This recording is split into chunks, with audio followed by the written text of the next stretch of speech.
Chapter 28, A Gathering of Forces.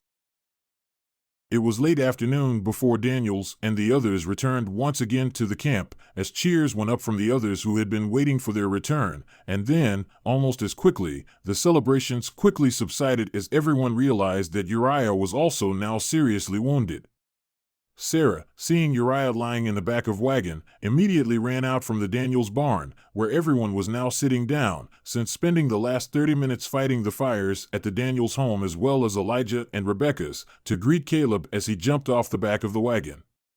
"Caleb," cried Sarah, throwing her arms around him, and then looking over at Uriah lying down in the back of the wagon, "tell me, what happened?" "Dad was shot," continued Caleb. "We took a quick look at it before we headed back to the camp, and we believe the bullet went clean through, but he still needs to have his dressings changed and looked at. I used some of the dressings that were in the medkit that Chelina showed me earlier to help stop the bleeding," he explained. Sarah moved over to the side of the wagon, climbing up into the back. "Uriah? Can you hear me?" she asked, gently nudging him. Uriah opened his eyes and smiled. Reaching up with one hand, he put it on Sarah's shoulder. "Don't worry, honey, I'll be all right," he said. "Hold on just a second," said Sarah, calling towards the barn. "Chelina, could you come here a second, please?" Chelina, who was still tending to both Elijah's and Cardone's wounds, stepped out from the barn and saw Caleb motioning towards his father, lying down on the back of the wagon, with his head propped up on another red medkit bag. She walked over to where Caleb stood and climbed up into the back of wagon to get a closer look at Uriah's wounds. "This might sting a little," she said to Uriah as she lifted the front of his shirt and looked it over. Uriah grimaced a second, then smiled again at Sarah. "Well, what do you think?" asked Sarah. "I think your son did a very good first aid job," remarked Chelina, "but we are going to have to get him inside somewhere to take a closer look at that wound of his, and make sure the bullet is out, which I believe it is," continued Chelina. "Then clean and dress the wound and let your dad rest a while." Chelina smiled at Caleb, and then looked over at Sarah. "He'll be fine," she said. "Let's get him inside and make him comfortable." "Quick, someone go and find an extra cot to carry him inside with," yelled Chelina. "We're starting to run low on cots, I'm afraid," said Chelina. Joseph ran into the barn and grabbed a spare cot hanging on the side of the barn and carried it out to the wagon. Joseph, Sarah, and Caleb lifted Uriah gently up off the back of the wagon and placed him on the cot. Together, they carried him into the barn. Mary, Gina, and several of the girls had assembled a makeshift hospital room in the far corner of the barn. Mary ran over to help carry Uriah as the other women made room for him. Once they found a place for Uriah, Mary turned to Joseph and kissed him. "I'm sorry about the house, sweetheart," sighed Joseph, wiping some of the sweat off his forehead. "Don't worry, Joseph, a house is something we can rebuild," assured Mary. "Right now, I'm more worried about Elsa, Martha, the boys." Tom McNeil and Harvey Redding had come out to check the wagons and inspect the cargo, as James Rickton was tightening up the ropes on Wilkes and Spencer. "Well, I see you've captured a couple of Rolando's men. Tell me, what happened out there?" asked Redding. "Well, thanks to Nico and Caleb, we sprung a little surprise on them halfway back to the cave. Unfortunately, this one here," he pointed to Spencer, "got off one shot on us, and Uriah caught it in the back," explained Rickton. "We got all the rifles with us now. I guess you probably don't know that Rolando is holding 5 of our children as ransom for these guns," hissed Redding. "He took Mark, Peter, Stephen, and then they took Martha and Elsa as well." "We heard the news. They'll leave tomorrow morning if they don't have the guns," explained Joseph, returning from the barn and looking over his house, which was still smoldering in several places. Daniels looked over at Tom McNeil. "I appreciate your help too, Tom. Thanks so much for putting together the fire brigade. It's the least we could do. You see, we've had some practice ourselves recently," said McNeil. "I know," said Daniels. "It's time we start doing things a little differently around here." "So, what do you want to do with those 2 clowns over there?" asked McNeil, motioning over towards Rolando's men, whom Rickton had just sat down next to what remained of the Daniels' front porch. Right now, Rolando's 2 men are the least of my concerns, remarked Daniels, walking over to the wagon, as he had decided that now was the time to start taking an inventory of the equipment and guns brought back from the cave. Caleb and Nico approached Daniels as he was beginning to open one of the crates in the wagon. "Elder Daniels," said Caleb, "Nico and I have something important to tell you. We were going to tell you earlier, but things got a little crazy," explained Caleb. "It's okay, Caleb, I understand. What's the news?" "You remember Nico's 2 companions, Will and his little brother?" Caleb asked. Daniels nodded. "Yes, I do. Well, earlier this afternoon, while Peter still had the radio with him and they were hiding in the cornfield, Will and Little Bear recognized the other 2 men who were tied up in the back of one of Rolando's wagons. They were men from Nico's village. One was his Uncle Gray Eagle and the other was Will's dad, Jacob." "Okay, so where did they go?" "Nico spoke with them over the radio and told them to go back to their village and tell the men in the village what happened, and to send help," explained Caleb. Daniels looked at Nico. "How long does it take to ride to your camp, Nico?" "It's about an hour and a half, if you ride the horses at a gentle pace," explained Nico. "How long do you think it will take Will and your little brother?" "They can do it in about half that time," guessed Nico. "So, what do you think your people will do, Nico, when they hear the news?" "Knowing my father Samuel and the other men, they will send a large party of the village's best warriors to help rescue Gray Eagle and Jacob," exclaimed Nico proudly. Daniels reached over and patted Nico on the shoulder. "Thank you for your help, Nico. I'm glad you warned me ahead of time. It's going to be dark soon, and the last thing I'd want to have happen is for one of our men to accidentally start shooting at your men in the dark," grinned Daniels. He was grateful for the extra help, especially since they first moved here. Everyone had talked about wanting to do something special to bring all their new neighbors together. They just never dreamed it would turn out to be something like this. The sun had set over the trees west of camp and the moon was now high in the sky, as the McNeil and Elgin clans planned their next move against the scavengers. George Argus and Julius DePaul had just arrived from their camp in Manassas after hearing the recent news about the scavengers. Daniels had spent the last several hours preparing tables and chairs for everyone to sit down at, as Seth Daniels, Caleb, Nico, and several of the other boys pitched in to build a large bonfire. "Time is crucial, everyone. Rolando wants his guns delivered before morning," explained Harvey Redding, growing agitated with the tone of the conversation focused more on what to do with the guns than how to rescue the Mark, Peter, Stephen, and the 2 girls. "How are we going to deliver his guns if we don't even know where his base camp is?" demanded Tom McNeil. "We know he has a ship. He made mention of it several times today," continued Rickton. "And these 2 over here, they told us the ship is called the Wings of Fortune." "But where is it?" insisted Kurt Miller.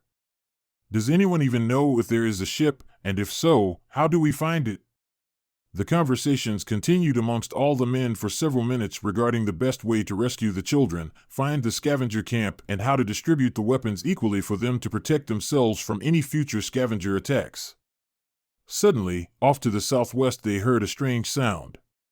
It grew louder each second as if a thunderstorm was approaching, but since thunderstorm season had passed, it could only be one thing: horses, and lots of them.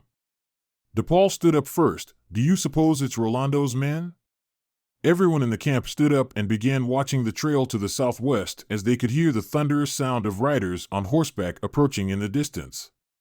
Caleb, Nico, and several of the women who had been tending to the wounded in the barn also came out to get a better look.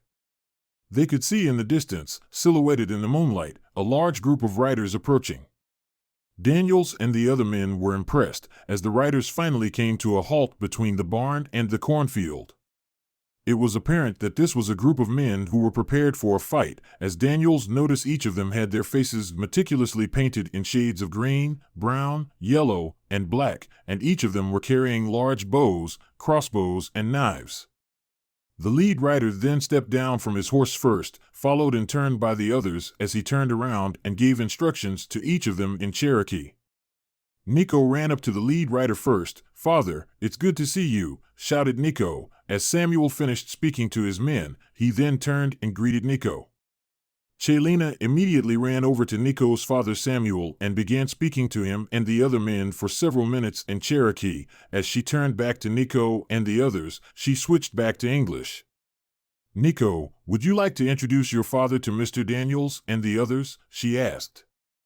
"Mr. Daniels, everyone, I would like you to meet my father, Samuel Ward, and these are the men from my village that I spoke about earlier," said Nico.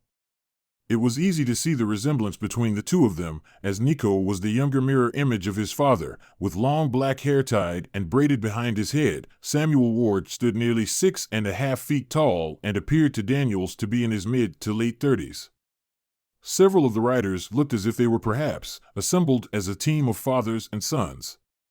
Daniels approached Samuel with his hand out. "It's very nice to meet you, Mr. Ward. My name is Joseph Daniels, and I welcome you to the Elgin camp," said Daniels, shaking Samuel's hand. "Nice to meet you," said Samuel, struggling with his words. "Hard for me to speak English, but I can speak some," he said. "You may just call me Sam. We have come to help you and rescue our men, Gray Eagle and Jacob Waddy." "Thank you, Sam," said Daniels. "We appreciate the extra help. We will probably need it. Come on over, Sam, and I will introduce you and your men to the others. Are you and your men hungry? We have lots of food. If there's one thing we're not short of around here, it's food, so come and help yourselves," offered Daniels. Chelina turned around and relayed everything that Daniels was telling Sam to the other men, acting as an interpreter. She paused a second and turned back to Daniels. "I hope you don't mind, Joseph. Some of our men don't speak the old language very well," explained Chelina.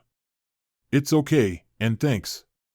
After making sure that all of Sam's men had a chance to eat and refresh themselves, they spent several minutes catching him up on all that had happened earlier that afternoon with Rolando and his men.